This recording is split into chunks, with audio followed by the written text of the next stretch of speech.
બનાસકાંઠા જિલ્લાના થરાદના ward number 6માં આંગણવાડી કેન્દ્ર અને રસ્તા પર છેલ્લા કેટલાય સમયથી ભૂગર્ભ ગટરના દુર્ગંધ મારતા ગંદા પાણીનો સંગ્રહ થતો હોવાના કારણે રહીશોએ પાલિકા કચેરીમાં વારંવાર રજૂઆત કરવા છતાં ગંદા પાણીનો નિકાલ કરવામાં આવતો નથી।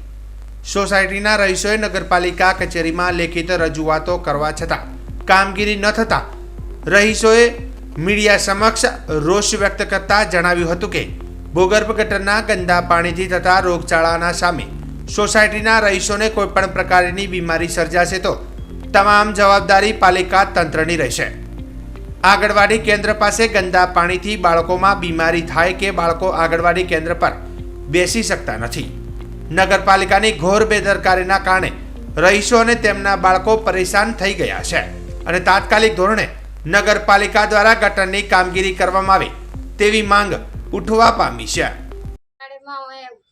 બાંદરી છોકરા મેકો આબુ કેવી રીતે આવું ગંદકીમાં છોકરાને આટલી બીમારી થાય એમ કે ચામુંડા નગરમાં રોજ હદાય મેલવા આબુ ને હદાય આવવામાં કોઈ કહેવાનું ના હોય એમ તો કોક વ્યવસ્થા હારી હરખું કરો એમ। શું તકલીફ શું છે અહીંયા આંગણવાડીમાં? પણ આ એકલી ગટર એમ કે ઉપરી છે તો આખું બાંદર ભરાઈ ગયું છે। છોકરો બચારો બીમારી મેલવા સીધે આબુ અમારે ગંધ મારે એટલે અમારે મેલવું સીધે। તમે મેલવા આવો તો એ છોકરો 2 કલાક બેસી તો ચેમ બેસી એ બીજું કોઈ નહીં એમ। પણ અત્યારે થરાદના વોર્ડ નંબર 6 ની અંદર આંગણવાડી નંબર 24 ની અંદર અત્યારે અમે ઊભો છું। બાજુમાં મારું ઘર પણ આવેલું છે।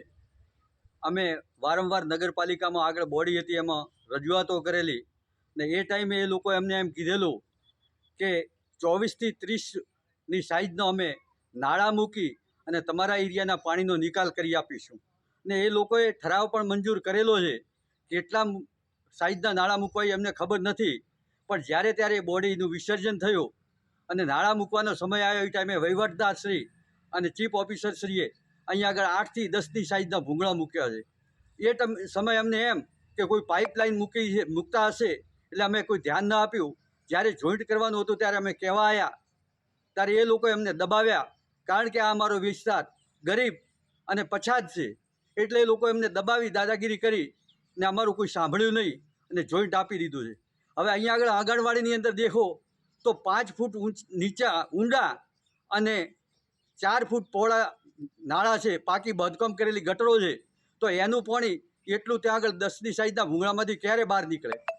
આ વર્ષે ચાલુ સાલે આ ગયા ચોમાસામાં સામાન્ય વરસાદ હતો છતાં પણ અહીંયા આગળ 3-3, 4-4 કલાક પાણીના તળાવ ભરેલા રહ્યા હતા અને માણસોના ઘરની અંદર પાણી ભરાઈ ગયું હતું અને પછી 4 કલાકે મારા ઓટલા સુધી પાણી મારા ઘરની અંદર પાણી આવી ગયું હતું।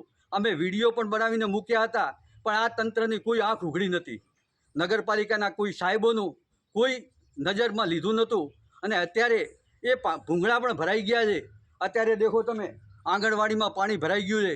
આ વિસ્તારના નાના બાળકો કે જે સ્કૂલમાં ન જઈ શકે એવા નાના બાળકો આંગણવાડીમાં આવે છે અને એમની માતાઓ મૂકવા આવે છે।